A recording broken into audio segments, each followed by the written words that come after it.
What's up, everybody? Welcome to another edition of HauntScene Live. I'm your host, Johnny Bronto. With me, as always, my lovely, beautiful, amazing co-host, Melissa Luque. What's up, everybody? Welcome to HauntScene Live. Yeah, hello, Johnny. That's a nice shirt you got there. Well, thank you, Johnny.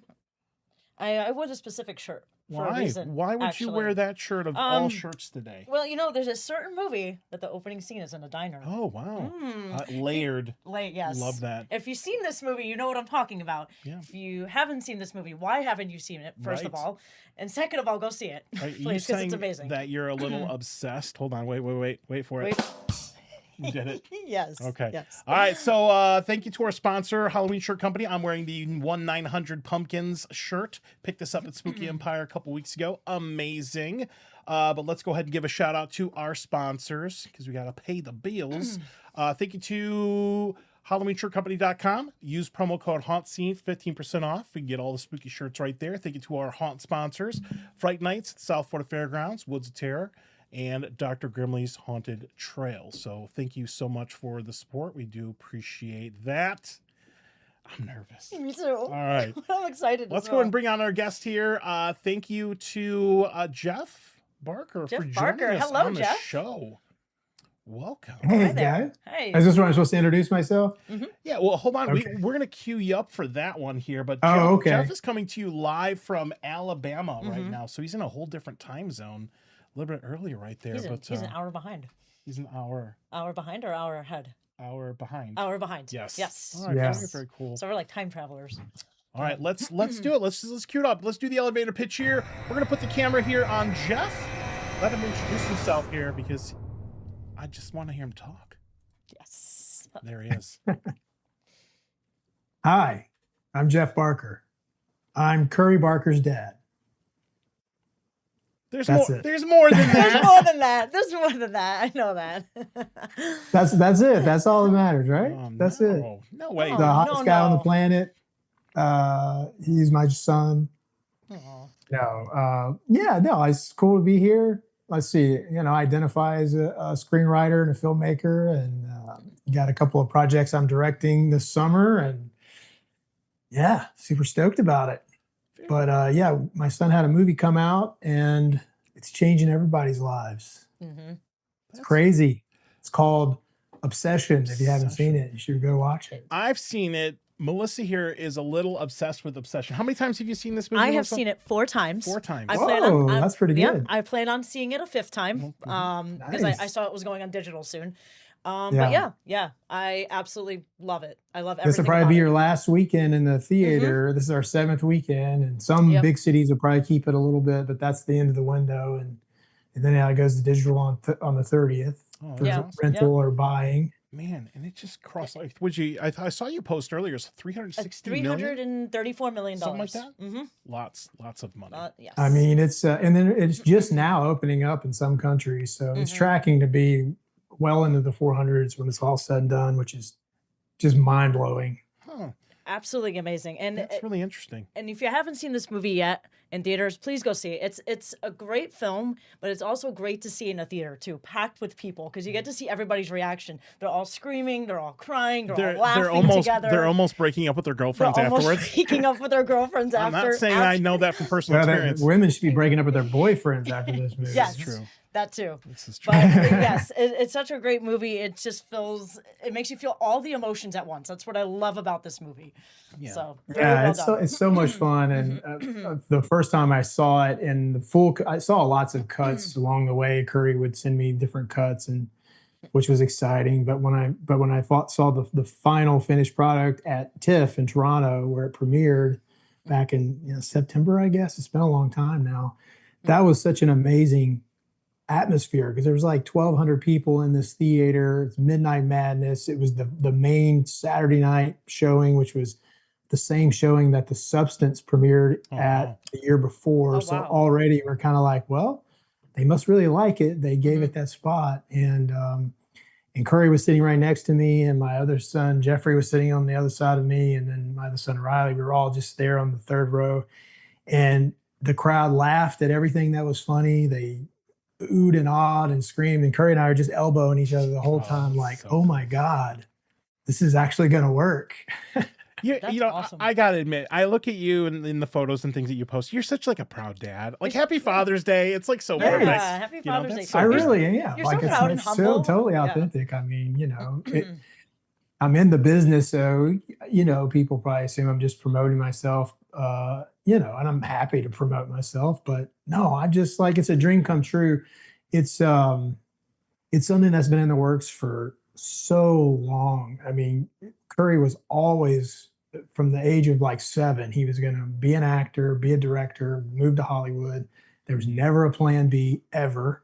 And he was lucky enough to have adults in his life, not just me, but all of the parents that were in his life that encouraged it and just said, okay, don't look back. We got you. Go, go, go.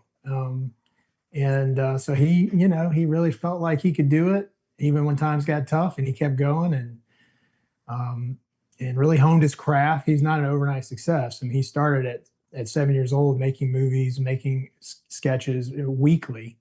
And then when he got to Hollywood, it was, getting serious about filmmaking and learning how to do it and working with crews and putting together all these shorts. And like he says, making a shitty movie and then another shitty movie, except none of his were shitty, but, just getting over that fear of trying to be perfect and just start making stuff. And that's what he did. And we're all better for it. That's awesome. That's awesome. Yeah, absolutely. Now, I do want to share your stuff because you are accomplished in a lot of things here. So let's take a look at this real quick. You can go to Jeff's link tree if you want here, or scan the QR code, or go down the rabbit hole on jeff-barker.com. It goes deep if you want to go in and check that out. And if you don't mind, Jeff, I want to show you off a little bit. I want to show Okay, all this your is scary. Yeah, all the accolades. You've and done a lot of things. cool stuff, Jeff. Like, Yeah. very impressive All right, stuff. So I want to bring you up here. So I got your link tree pulled up. You can go in, follow on all the things. I may have fallen asleep to you talking about a movie last night, right? And I don't take that the wrong way. I mean, it was just amazing there. But if you go to jeff-barker.com, you can go here. You can see the trailer for Obsession, what Jeff's up to, all the short films and things that you're doing, and interviews, and all the things. You can go and look at all the accolades and where Obsession is and all the projects and screenplays that you're working on here and festivals.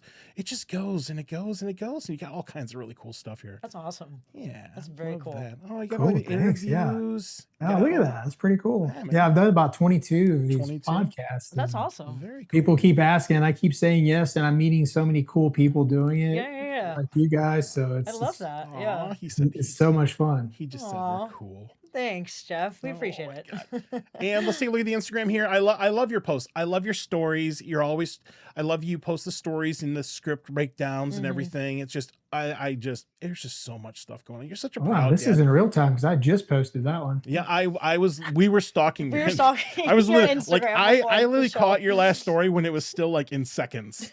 So, Oh, wow. Cool. I love all the there. posts you make on Obsession with Curry and his success. I love that so Look at- much. look at You're, that just- guy. you're such a proud father, and I Yeah, love there's that. Curry with an Oscar. Okay. Aw, Oh, that's some foreshadowing. That is some hopefully. foreshadowing. Yeah. It's gonna happen. I promise you, it's gonna happen. So I believe it will. I mean, may not be for this movie, but one of these days for sure. He's definitely breaking records for sure. So it's horror's definitely getting gonna more come. love than it used to. So that's pretty awesome. yeah. Yeah, Horror's I doing love great that. in the box You office. got a big old family of creative, amazing people. That's so That's cool right. I like the Barker's Pub in Yeah. the movie. I That's love that so, very so much. Yeah, isn't that cool? Yeah. So we'll bring. Curry took that as his souvenir that he has that stained glass Barker's Pub Oh, in his absolutely. apartment bedroom. And then my other son, Riley, he took his big souvenir from the movie. It was Sarah's head. Oh yeah, Of course. That's a good keep. that's a good one. Yeah, that's a good Yeah, one. it's pretty yeah. gruesome, After but being- that's pretty cool. Very, very cool. Can't imagine what that thing would be worth one day. Now, one thing that I found interesting here, and I'm going to go ahead and just plead ignorance here. When we were putting the flyer together for the show, right? We had the flyer like it looks like this, right? And when I hand it here originally, usually I send it off to everybody and make sure that they're okay with it and that you look, intense and amazing like that. But one thing I did when I looked at the roles there, I put it in alphabetical order, like actor, director, writer, and obviously I didn't take offense to this, but when it was sent back to me and you were like, hey, I want to make sure that I focus on this, this, and this, I want you to unpack that a little bit, because when you prioritize things, is that just based on like your main focus or the thing you do the most, or like how does that work when you want to be called something? Yeah, my passion is screenwriting and filmmaking. I want to be a director who makes movies that hold up a mirror, make people look at themselves and see things they may not want to see about themselves. So that's my path. Mm-hmm. And acting is fun. I love acting. I think there's so much to gain from it, but it's not my identity. Whereas Gotcha. writing and filmmaking is my identity. So yes, I just don't lead with that. I've been cast in 2 movies that I'm shooting this year, one in Georgia and one in Oregon. And so yeah, we'll see what comes from that. It's a lot of fun. And I love the challenge of taking on a role and trying to embody a character, but who I am and my passion is filmmaking, screenwriting. So that's what I lead with. Okay. Oh, that's awesome. Yeah, it totally makes sense. Yeah. Now, some of the projects that you've worked on, these short films, and where can people watch these? Because like obviously, like Curry puts a lot of the short Mhm. films and things online. Are these things that people can find on YouTube? Like, where would you point people if they Yeah. wanted to check these out?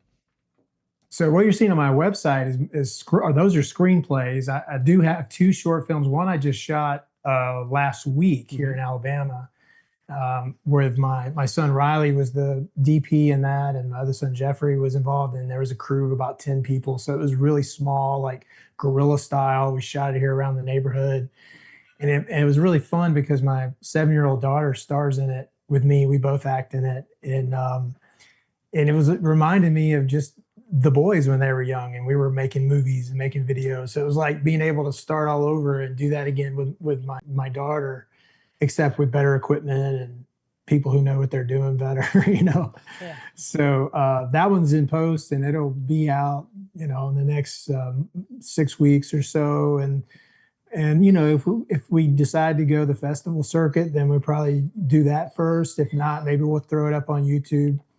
But my big short that I'm shooting in Los Angeles in August is called Medium Rare. And we have 4 production companies that are involved with that one. LD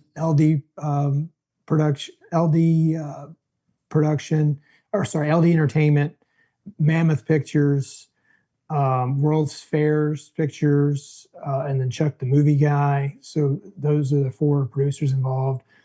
So that's not just me. So I'm not sure what our route of distribution would be for that, but we have some pretty big stars that are in that one as well. So, it's going to be exciting to share that. But so you definitely will have a chance to see it at some point. That'd be awesome. Yeah. Very cool. Yeah. Well, I have so much further to go down the rabbit hole. Oh, That's so many things amazing. to watch. And I know your voice can be heard in Obsession, actually, in the pub scene, Yeah. in the trivia night.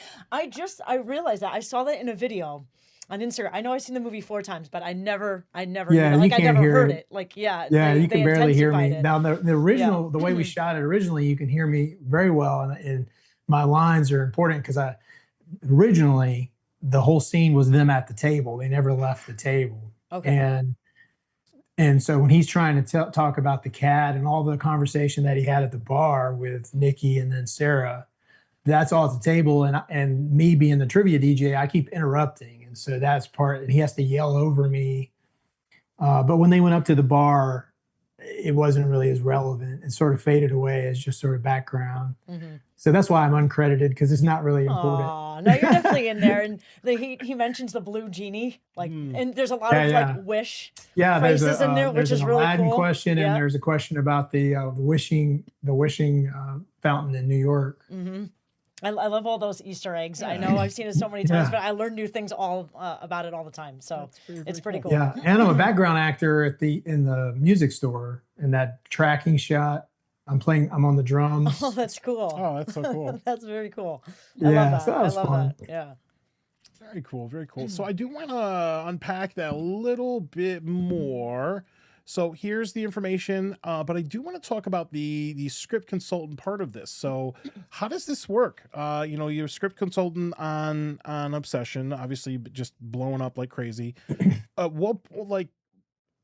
Walk me through where Curry started this, he wrote it, and then like where you came in to assist or tidy up things or afterwards, or like I don't even know how that works. So you are the man when You're it the comes to expert. scripts. Yep. Yeah.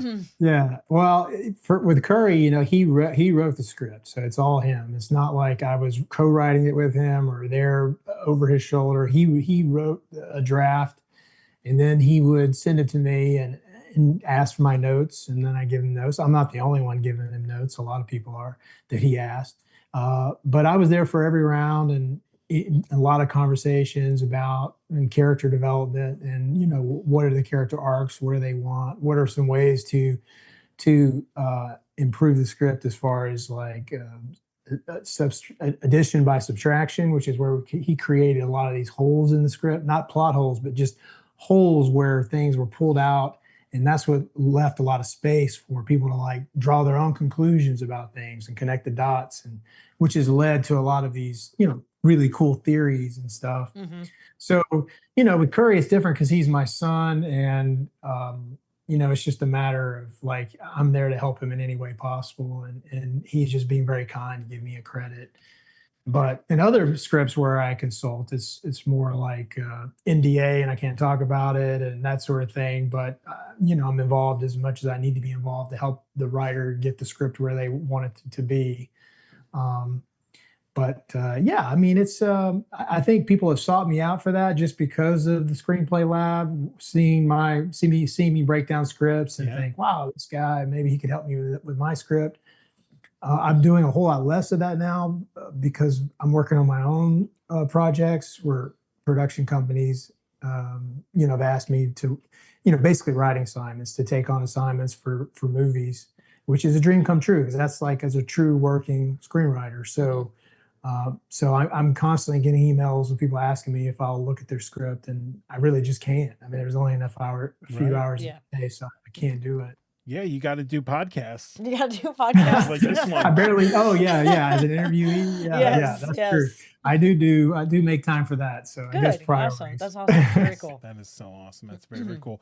Is there something that kind of sticks out to you from Obsession that was a huge change from like the earlier or like the initial draft to where it ended up, like, let's say the final shooting draft or before the movie was put out there? Oh, there's so much. I mean, this movie really, Curry was really open to doing whatever it took to make the best version possible. So it had tons of changes along the way. The first scene, the diner scene where you were talking about your shirt, that was actually a reshoot. They went in and totally redid the beginning. And originally the first shot of the movie was really cool because it was a bookend to the final shot of the movie. When the movie ends, I'm sure everybody who's watching this has seen the movie, so I'm not worried about it. I think we have one person who's watching that has not seen the movie, but it's okay, Kira. You can get it spoiled because you should have seen it. Yeah, Kira. You should have Okay, well, I'll try to talk in code. So there we the final shot is of Nikki, and then the camera goes to the floor and shows something, and then it comes upside down to the television, which is a pretty cool shot. That's where, and the credits roll on the TV. Cool. The opening shot is the opposite. It starts on the television. Then it goes down to the ground where there's something else there on the ground, which you know what that is if you've seen the movie, and then up to Bear sitting on the couch. Oh, wow. Okay. But there were problems with a couple of things. One was Curry wanted to slowly reveal the side characters. He wanted to be very narrowly focused on Bear for as long as possible. And so a lot of the early conversations take place on the phone, especially like the phone call with Ian on the way to trivia, where he says a lot of the same things he says in the diner about getting rock hard for trivia and about don't mess up our friend group and all that. But it's over the phone, and like it's just too long. It's three or 4 minutes driving down the road where he's just talking to a phone. It doesn't work cinematically. And so Curry worked real hard to figure out a way to changed that, and so that was a big change in the beginning of the movie, and then of course the ending changed because Curry had a different ending planned, and there was a lot of conversation about that, and he eventually went with the ending we have now, which is a tremendous ending, and I think one of the reasons why people love the movie and sit as the credits roll just sort of stunned because it's just like a lot to take in the last 5 minutes. Yeah, I do like that ending very much. Yeah. So now that we're heading out of the theater, and for like 7-8 weeks, I mean, it's been a moment. When we get into an actual like home releases here, and I'm thinking like physical media. Is there like a lot that's on like the cutting room floor for like deleted scenes? Is there like a Lord of the Rings special edition style obsession? Like, Or like, there's the a Curry lot Barker of things. 3-hour cut. Yeah. What's coming out on digital now won't be like a director's cut or anything like that. I think they are going to release an unrated version, just from what I read. I didn't even get that from Curry. We haven't talked about that. I think I heard about that. Like eventually, He texted me yesterday. It'll probably be the TIFF cut, which is just the 5 extra head smashes and a couple of extra sound effects. Oh yes, that's right. Because it was going to be NC-17 with a gurgling. Right? I read about that. Yes. Yeah, I think the theatrical version is actually better. I think 13 head smashes was better than 19. Yeah, but Sarah just kept going. But it is, it just, it does take it to the next level where it just keeps going. And also the sound effects. He had, Sarah or Megan come back and do a lot of sound effects that are pretty like gross with that. But yeah, no, if there were ever to be a director's cut, there's a lot that could be added.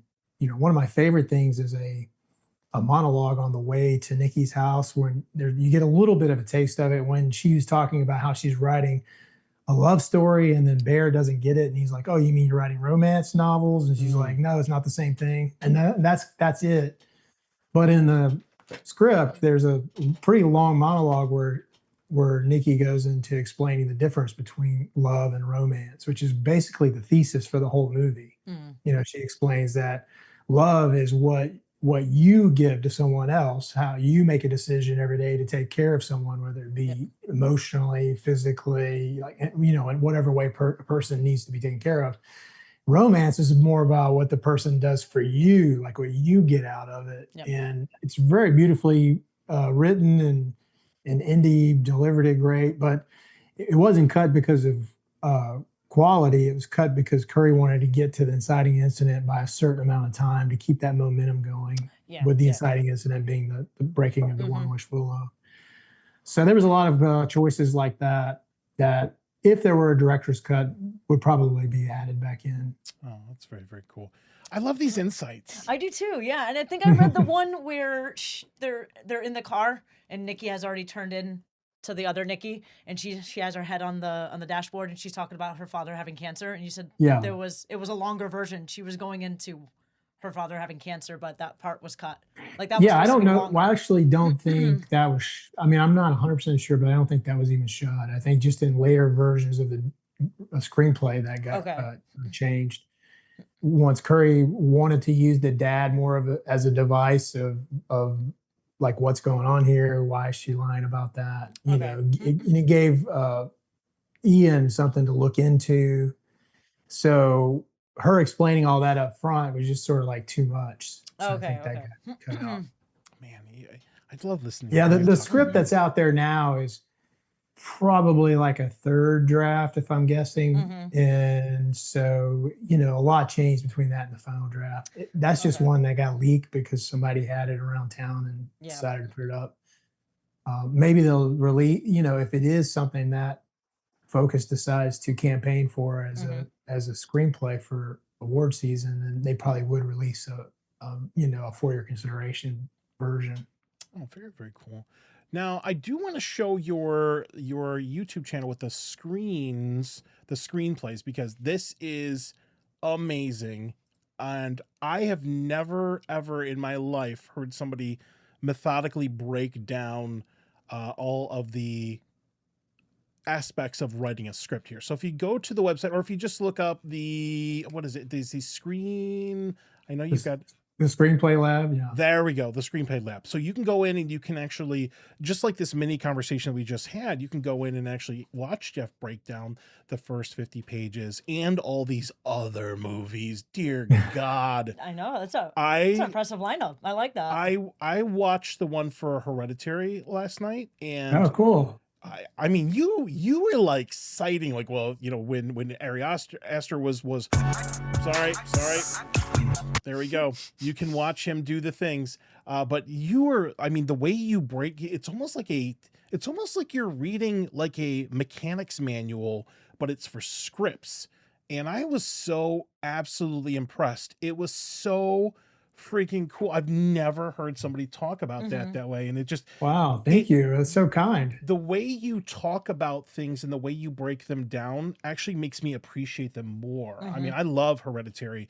And when you were talking about, even when you were doing the intro of, like, you know, the newer concept of like elevated horror and all that stuff, like the way you were just, it is a must see. If you're not subscribed to the Screenplay Lab right now, and everybody who's watching this, I will check all of your accounts later to make sure that you go in and watch all these, because I mean, and they're great. And you've got a podcast, you got all the things. You can watch all these. They're so I good. love that. Yeah, Wow, thanks, man. I have didn't not know you were seen- going to talk about all that. I appreciate I it. love that very much. Yeah, for that's me, really it cool. was really Curry encouraged me because when I was, you know, trying to make it in Hollywood, I'm here in Alabama, and I'm not in LA.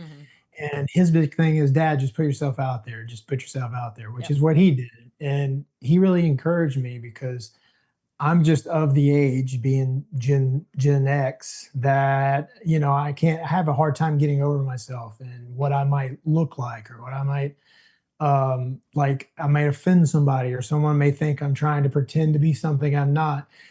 Whereas Curry and many from his generation, they grew up on having online personas, and it's just part of who they are. You know, there's no one thinks twice about it. So it took a lot for me to, you know, even though I was a news anchor for 9 years, that was different because, you know, I was presenting the news and had a whole team of people doing it. It wasn't just me. So you know, I was breaking down screenplays anyway, and I thought, well, I'll just make videos about this. And nobody watched them at all, which was actually good, because then I was like, okay, I'm just making these for me, and I'm going to keep doing it, because every time I did it, it would take like, you know, 15, 20 hours of, you know, it's not like you're passively reading a script. You know, you're right there with a notepad taking notes and trying to figure out, like, it's funny you said like a mechanic, because that is really the approach I took and have taken, is that I'm trying to break this thing down like a mechanic and then put it back together. And by doing that, I really learned so much about each screenwriter and how they're different and how they use their toolbox. And so every week I would do one, I would notice that my own screenwriting would elevate just a little bit. And so then I would do another one. I felt like it got a little better. And so at that point I was like, well, I'm just doing this for me. And if nobody watches, that's fine. I don't really care. Basically just putting them on there as accountability. And then it did start to grow some this year. And then when Obsession hit, everybody's starting to find me, which I'm so thankful for. You know, even like the executives and the producers that have all reached out to me, that I have working relationships with now. You know, it was when they found out about how I was involved with Obsession, thanks to Curry, talking about that, talking about the monologue that I wrote, and also, you know, how I helped with the script in some ways.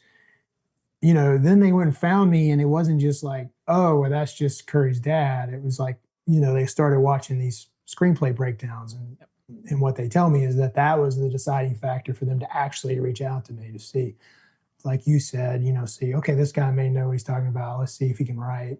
And so that just really opened up a lot of doors for me. Oh, that's so good. Here is the link again. Everybody should go in and go down the rabbit hole. And I I'll have have to do that too. Actually, I you're have not seen you Hereditary. you've not I seen have not. Hereditary? I haven't, but I need to see it now. If we weren't on a Um, live show right now, I would sit you down and yes. make you watch Yeah. it. It's I wish I had never seen Hereditary so I could watch it again for the first Right, time right. That just means I'm because looking it forward is to really it. Yeah, special. I heard it's yeah. very good. I heard it's In a theater. I mean, yeah, yeah. I Yeah, didn't we need like. like an anniversary Oh my re-release. It's god! got to be Yes, coming up yes. on. I have never Well, I felt think we just passed 10 years already. I need to watch it in theaters. It needs to be it is released in like theaters. the movie makes you feel like you're in a darker place than like a somewhat Yeah, lit theater. Like it yeah. gets You need a darker. shower after Dark, you watch yeah, it. yeah. Yeah, yeah, It's yeah. so dirty. I really need to see it now because I know Yeah, I know Indy, who played Nikki, took reference from Hereditary and Pearl and all those other movies. yeah, There was also references in Obsession that I actually watched other movies for, like Companion. I recently watched Companion, and I noticed oh Indy yeah, was wearing the pink headband and the pink shirt, the same yeah, thing that she wore in Companion. So I Oh, watched it, and it was a very good movie. So yeah, yeah, it's so good. It's so good. yeah. That's that Companion's great. I really like it's a that great one. movie. It's It's very well also a done. movie about Hmm. body autonomy and Yes, toxic yeah, yep. masculinity. It was basically the So, same but thing as Obsession. Hereditary, Hmm. Ari Aster is Hmm. one of Curry's heroes, and now they're friends. They talk, they're in That's the awesome. directors club. That is And, amazing and really also cool. like yeah, dangerous. Yes, I yes, feel and like that's like horror super Avengers right now. oh yes, yeah, I Zach would love that Kreger, all very these much. guys. Yeah. They Zach, all like, Weapons, Barbarian, Yeah. yes. Weapons was yeah, very good as well. Yeah, Very good he movie. does a breakdown of weapons, Mm-hmm. which is probably on yeah. my which I is do. Yeah, that was a good. I love Weapons. I thought it was great.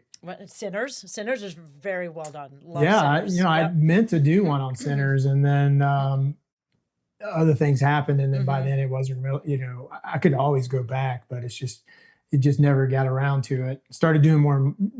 I try to catch them like when the screenplays are newer. Like I just did the drama, which was one that just dropped, and that was a hot movie at the theaters with Oh, when Zendaya A24. and Robert Pattinson, right? Mhm. Yes. Yeah, Yep. that was a Yep. good movie. I really Mm-hmm. liked that one. Can I ask you a very quick question about the weapons script? Because this might be a little bit more fresh in your head. It's been a while, but I'll try to remember. Okay, so maybe this might jog your memory a little bit. There was one part of the movie that kind of threw me off a little bit because the first half or so of the movie is kind of a little bit ambiguous, like you don't really know where it's going. And at one point they have like the like AR-15, like the gun graphic pop up or whatever. How was that expressed in the script? Like was it Mm. something that was in the script or was it something that was like added for emphasis later? No, it's in the script and it Okay. describes it exactly like on screen that it's drawn in the sky. And Huh. I used to know the story behind that, but it's not coming to me. I don't remember, but Yeah. yeah, it's definitely in there. That's one of And I those. think what you were feeling when you watched the movie is actually Zach Kreger's style because he doesn't write structured in any way. Like he doesn't try to hit a 3-act structure, a 5-act structure. He doesn't really like even. I mean, he knows where he's starting and he knows a bunch of set pieces and things are going to happen and he knows where it's going to end up.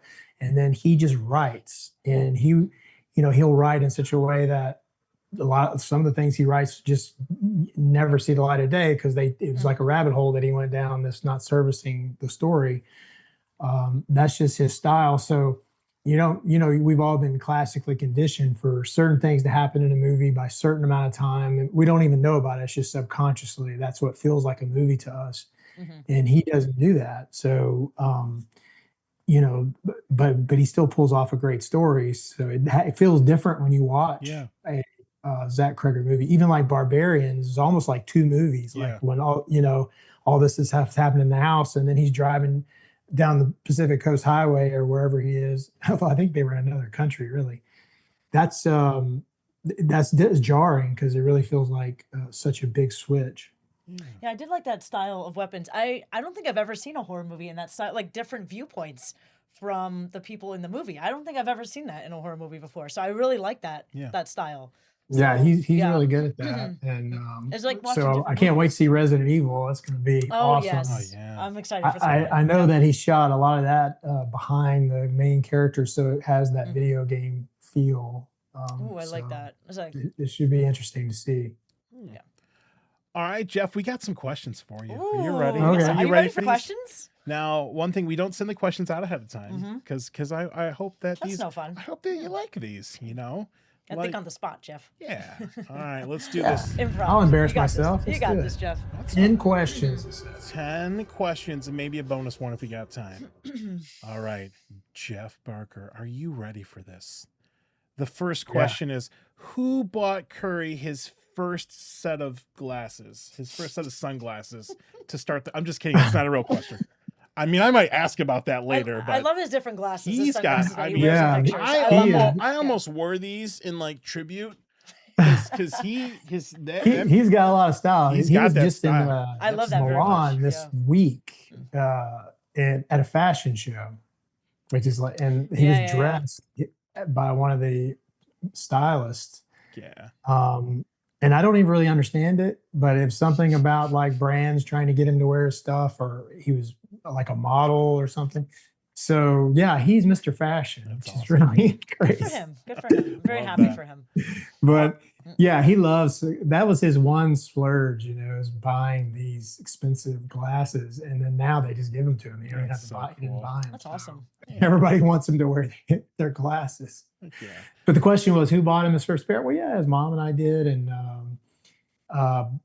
you know, when he was young, he was obsessed with Harry Potter, and he was always trying to get the round glasses. yeah. That's how this all started. Yeah. That He was was actually like- that was a fake question, but I love that we're getting the in-depth answer. I love that. That's so cool. Oh, that wasn't a question. No. Okay. We okay. So we have actual questions. Okay. Johnny, All right. yeah, Johnny puts But together. no. That was. I think you posted a picture of him as like Harry Potter with the wand and the things. I saw that somewhere in an article or something. Yeah. Somewhere. Yeah. His whole room was Curry Potter. That's awesome. So cool. My You're a his wizard, stepmom Curry. made a whole logo and put it on the wall. I and- love that and very painted much. it like Hogwarts. It's so cool. Oh, that is so cool. All right, first question, and you can be as long or short of these as you want. So, what has been the easiest project to work on, and what has been the hardest? Man.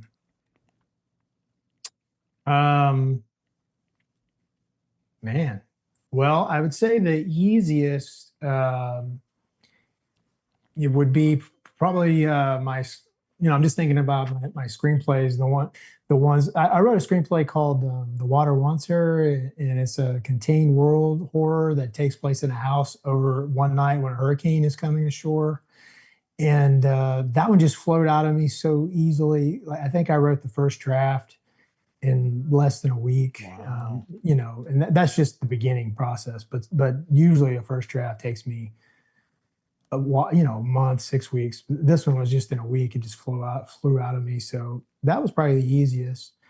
The most difficult would be one that I've just so all my screenplays are like my babies, where I'm like always tinkering with them, taking them out, watering them, keeping them alive. I don't ever want to just die on the computer.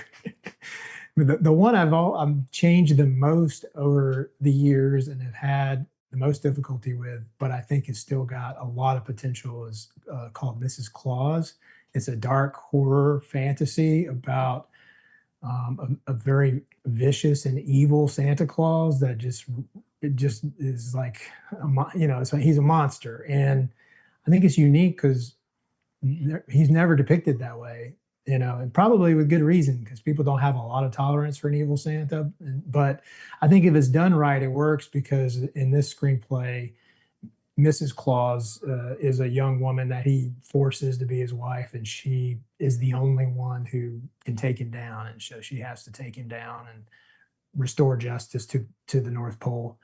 And so I would say that's been the most difficult, to just get that tone right and to get the delicate subjects in there right, because it does hit on a lot of dark stuff. Yeah. That's interesting that you asked that, because I haven't really thought about it that way. Okay, well, hopefully you like the questions. I hope so. All Yeah, right. now I need to pull it out and work Oh, on it. Okay. All right, next one here. Is there a difference in approach when writing or directing different genres? Like, what is the hardest genre to write for or work with? I don't know I don't really feel like there's Well, I haven't tried every genre. I mostly live in psychological horror because that's my background. That's the family business.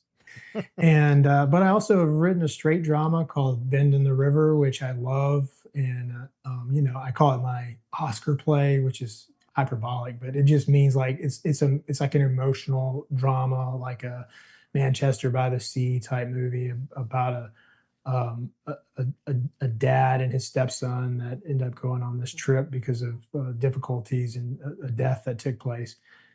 Um, and so that one is special to me. And then I've written a couple of comedies. Of course, I write humor in all my stuff, sort of like how Obsession has humor in it. It's not a horror comedy, but it just had you have to have humor so that people have a chance to breathe. I love Like, that. Yeah. not only does it give them a chance to catch their breath, but it makes the scares and the tension in the script or in the movie even more so, because you're basically taking people up where they feel a little safe and then you're diving them back down. And that dive is what is scary. But if you just live down there, you just stay down there, you get used to it. That's like the status quo. Okay. That's also what I love about Obsession is it also has funny elements to it as well as being Yeah. scary. I love And that very anything but much. Ghost is going to be Yes. hilarious. Yes. I just saw Can't wait that. I'm so an excited. early cut of that one. Yeah. Oh, that's so cool. I love comedy it's and so fun. I love horror, so it's two of my favorite things Yeah. put together. All right, next one here. What is a piece of advice that you were given in the past but are glad you've ignored? Well, I would just say, I mean, I come from a very practical folk. People would say, look, like I know there are people, I won't name names, people in the family, they were like, you're too old to be trying to make it in Hollywood. Like, what do you just give up on that dream. You have a good job. I was working as a psychiatric nurse practitioner. It was like, you work so hard to do that. Why are you trying to go do this other thing? And so yeah, that I would, just how Curry never had a plan B. I also was never going to listen to that, and I'm glad I did. So things are working out. Yeah, absolutely. Good for you.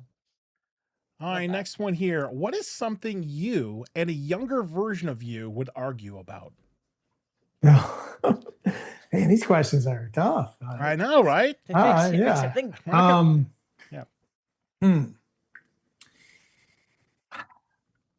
Well, younger me was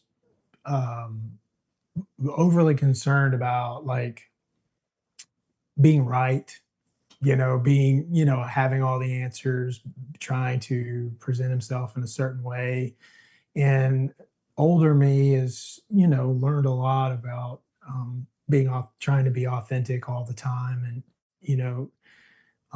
so probably something in that area, I guess we would probably argue about. Although I think if I got to talk to younger me, I would be very kind to him and say, look, you've got a lot to learn and it's all going to work out. And you just have to go through the process. And that's not unique to me. That's just life. That's for all of us. Yeah, that's a good answer. I'm sorry, these are so tough. All right, now this is a really good one because you're the proud dad and you post the pictures and all the people and you've got I believe your daughter is making sure that people subscribe to your podcast and thing, and you involve everybody, right? I love that. So, what is the best way to facilitate a creative household? Yeah, for one thing, we value the arts. Like we talk about it like it's just as important as the NASDAQ or not that that's that important either, but you know what I mean? Like we never talk down about it, and we appreciate other people's art, and we go to plays and we go to the art festivals and we buy art and we contribute. Somebody's playing a guitar at a restaurant, we send the girls up there to make sure they tip them and thank them because those people are providing art to us. And we've continued with watching movies. My daughter was watching a movie tonight. Hereditary? As I came on here. Yeah, she was watching Air Bud, the volleyball. Oh, okay. Oh, that's little one of the different. greatest genre. pieces of cinematic. That is amazing. Dog Yes. lore. Just dog playing sports. She's That's all really you into the need. Air Yep. Buds right now, which is pretty funny. Going through my letterbox is like Air Bud obsession, Air Bud football obsession, Air Bud basketball obsession. That's an interesting mix. That's very, very cool. That's awesome. Yeah, so I just think it's important to make sure that the kids in your life know that this matters. That is not just something to do for fun. Like the arts are how we tell our story as humans and who we are and where we've come from and where we're going. I think part of the reason Obsession resonates so much is because this is the beginning of Gen Z having the platform to tell their story and interpret our shared humanity through their lens, which, every generation has their own perspective based on the things that have happened in their upbringing. And these young people had a very unique trauma that they all shared with, missing school, whether it be missing high school, missing college, being isolated, locked in their rooms, doing schoolwork on their computers, interacting with their friends almost exclusively online. This first time there's a fear that there's something outside that they can't see that is killing people and is dangerous. So that are the things that these young adults are working through, and then it's going to start to show up in the art. And Obsession is just one of the first ones, but that's what we're in store for now, and I'm here for it. Yeah, I'm here for it too. That's Same awesome. here. And support is the biggest thing too, especially now. And with young filmmakers and stuff, support is like the best way to go too. So yeah. Some of the things he said in interviews about like the state of movies and people want good movies again, and it's kind of like we hit like a little bit of a lull, so, original content. Yes. Yeah, I love the spark that we're getting here. Well, Hollywood has been on just trying its best to maintain since COVID, really, and then the strikes and all the things that have happened. It's just been one setback after another, the mergers and. But I do feel like things are really improving now, and certainly with Backrooms and Obsession, it feels like Hollywood's gotten a jolt, and it's really exciting. Oh yeah, it's definitely getting people back into cinema, and I love that very much. So and getting people talking about movies, like it was I haven't felt the need to talk about movies in a moment, and actually, now it's just like we don't really do water cooler talk, but we get together and we talk about movies now, which is really, really cool. Love that. Next one here. So obviously you've seen a lot of scripts and you've written a lot of scripts and you've been involved. You've broken down a lot of scripts here. What is the biggest script to page transition you've ever witnessed? Like something maybe that was expressed maybe a little bit crazier or mundane, and it went the exact opposite way in a script that you've come across or written. Do you have easy access to pull up my catalog of breakdowns? Let me see. I absolutely do. The magic of live not television. that one. All right, so we are here. I'm gonna break you. Let me get back on that channel there. There we go. Look at all let me these. See here. I love that. I want to see Project Hail Mary so bad. I haven't seen that one. I know. Yeah. Sorry. Really? Have you seen Project Hail Mary? Yeah, I saw it in 70 millimeter IMAX in Vancouver, which is there's only like I don't know, a dozen or so of those theaters. So that was a real treat. Yeah, I have not seen that one. I have to see it. Okay, I'll tell you. Heretic. Oh wow. I don't know if this answers your question directly. It probably doesn't. But that's okay. When I saw Heretic, that is a script that if you're interested in screenwriting at all, whether you're a screenwriter or you just like love screenplays because you love movies, that's when you have to read. It is like, it's crazy. I mean, there's tons of pictures in it, illustrations, drawings, like all the things that there's a whole 6/8 of a page of just the candle, the blueberry candle. Wow. Okay. There's the breakdown of the Monopoly boards and the different games and what they mean and where they came from. And so that was cool to see how all that was done on the screen. Those guys, they don't mess around when it comes to screenplays. They do whatever they want. Awesome. That is so cool. I need to see that one. Yeah. I know. You haven't seen that? We're rapidly losing street do cred. yourself a favor then. If you haven't seen it, go read the screenplay. Okay. Then go watch it. It's a whole different experience that way. Oh, cool. Very, very cool. I mean, to be honest, I like to do that. That's actually advice I give to emerging screenwriters is that to you read the screenplay first, then the movie. I know the directors would hate that. It ruins the cinematic experience. Yeah.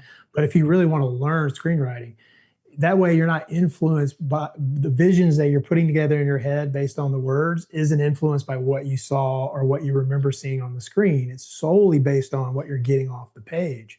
And that's the best way to learn how to use the tools to put things on the page so that other people can then decipher that and create a movie in their heads, which is really the goal of screenwriting. That's I cool. want to try that, Track actually. that thing Yeah, down. I'll have to try that one day. Another thing you could do is like you could go watch Craig Mazin's The Last of Us. I think it's episode 4, or you could do this with any of them, but this one I would recommend. Episode 4 of The Last of Us, season 1. I think it's episode 4.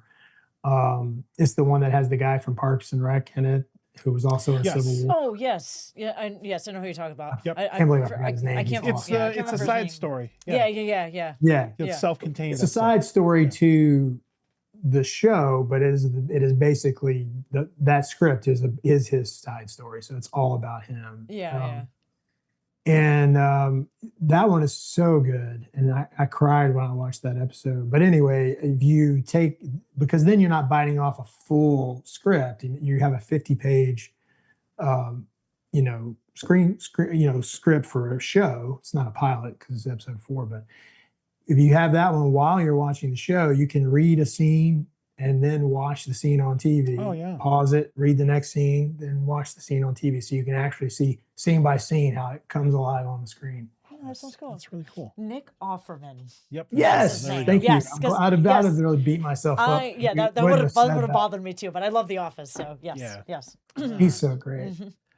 All right, next one here. If you could reimagine any story in the public domain, what would it be and why? Ooh.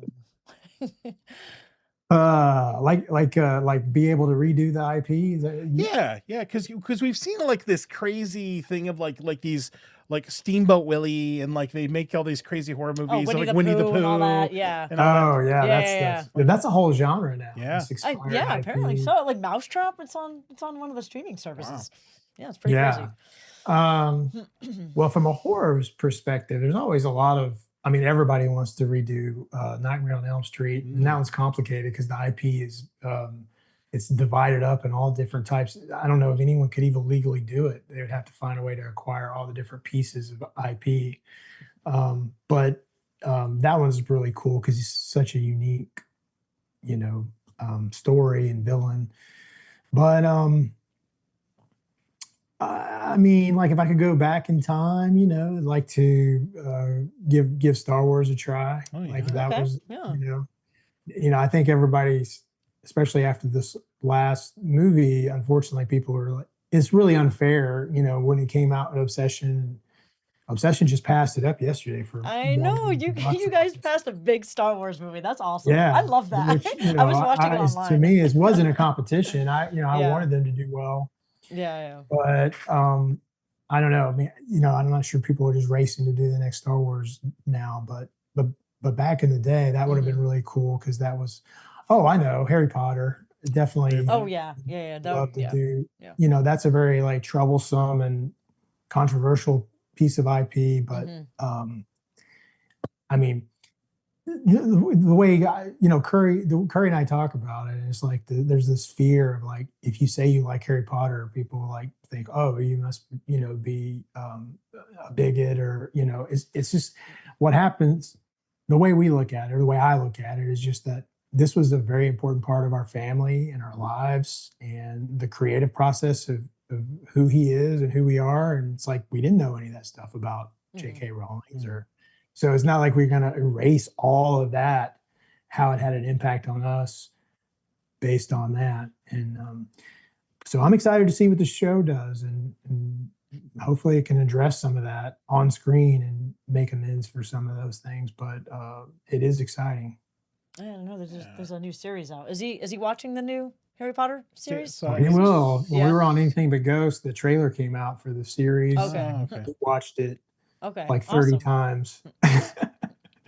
That was what he would do to like relax between setups. Okay. He was Oh, setting that's up cool. the new scene to shoot. And he's Mhm. like over there watching it. No, that's true. Everybody's like, don't buy the curry. He's prepping for the next scene. No, he's watching Harry Potter trailer. And I know he's also going to work on the new Texas Chainsaw Massacre movie as well. Yeah. I saw that. Yeah, I saw that online. Yeah, I thought that's what you guys were hinting at. I almost said that, but it's like, I was about to say that too, but yeah. yeah, but that's Curry. So no, it's going to be awesome. He's going to kill it. Yeah. I'm very excited for that. Yep. That's cool. That is so cool. All right, next one here. Are there any underrated or lesser known creators that you want more people to discover? And this could be any aspect of art.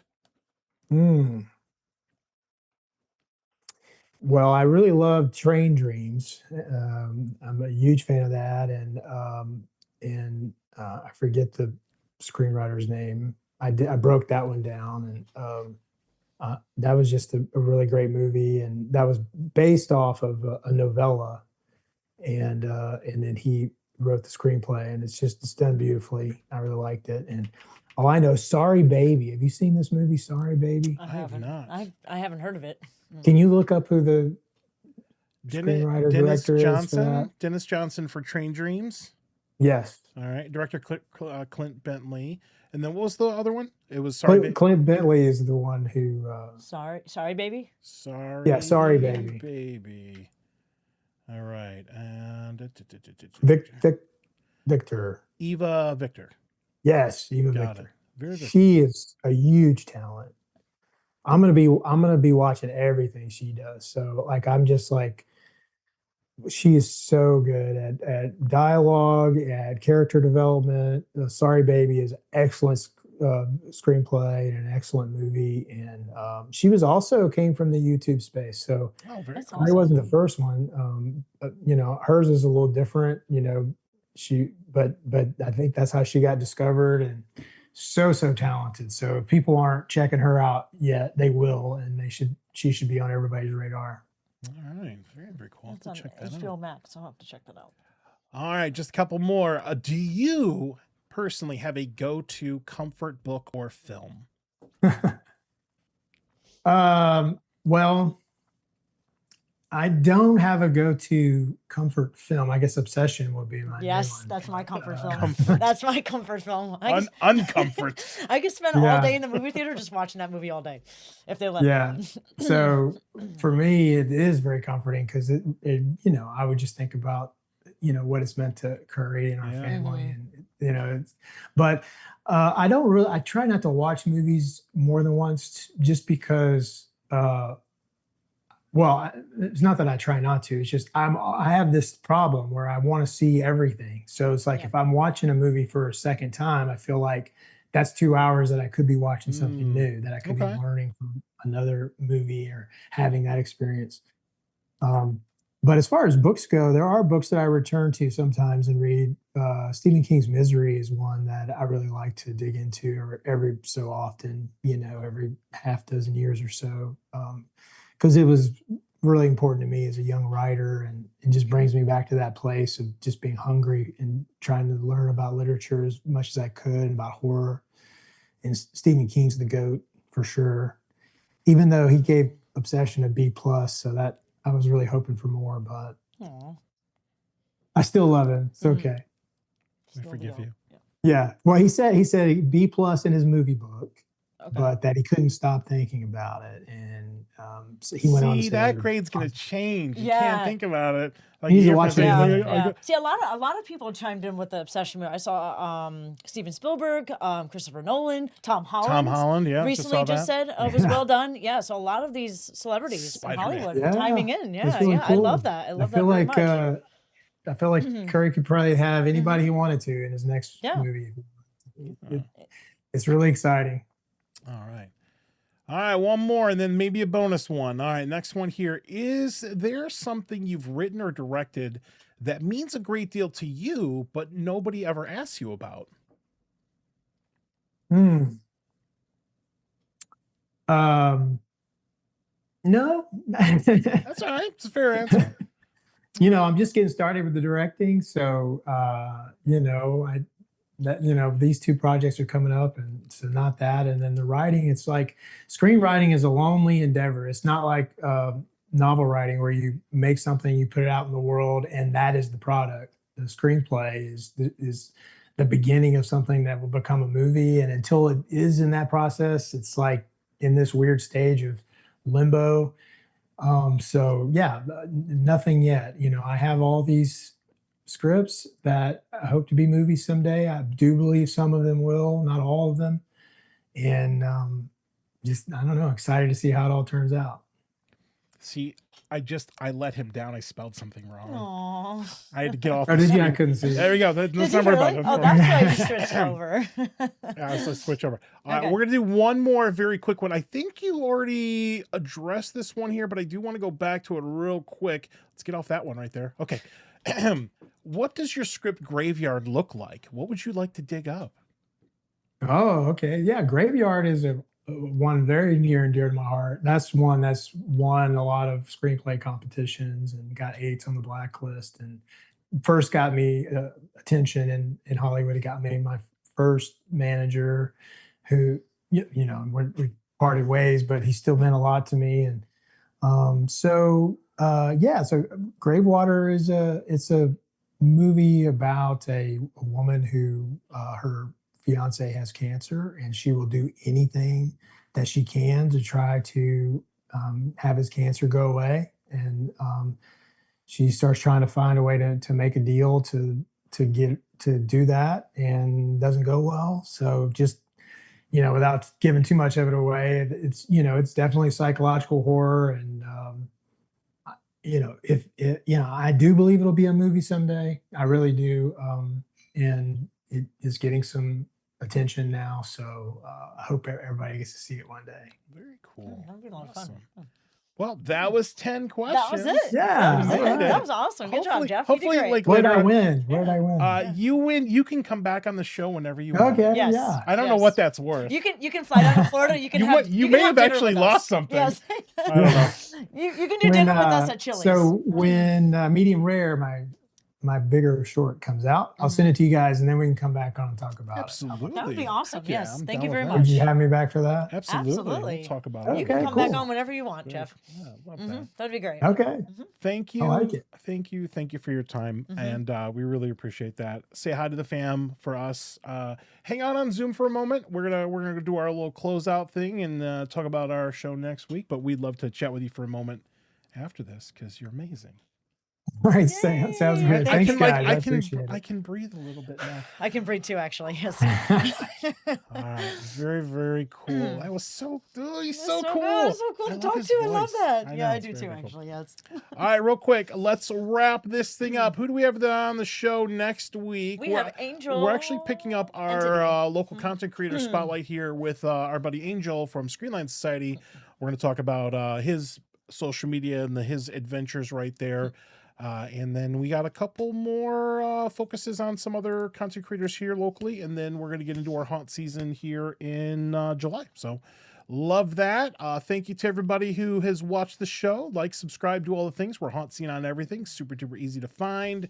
Find all the things. If you are interested, we only got about another week or so for sponsorships of the show for the rest of the year. If you're interested, please feel free to reach out to us and we will talk about it. And thank you once again to our sponsors here, Fright Nights, Woods of Terror, Dr. Urban's Haunted Trail, and Halloween Shirt Company. And we'll have to do our shirt pictures after this. Thank you to our Patreon supporters. You're amazing. Love that. Keeping the lights on. And if you want to support us, feel free to reach out and we'll talk about the things. So that is awesome. All right. So I'm going to go decompress now. No, Sam, I'll be I'm talking about this for the rest We're of gonna the be year. at Chili's and I'm just going to break down in tears. That was awesome, though. That was awesome. It was a lot of fun. I really right. enjoyed that. Yeah. So we will be back next week. We've got shows booked all the way through November. So we don't get any breaks now. But that is going to be it for us tonight. Till next time, spook easy. As always, happy haunting. Have a good night. Bye.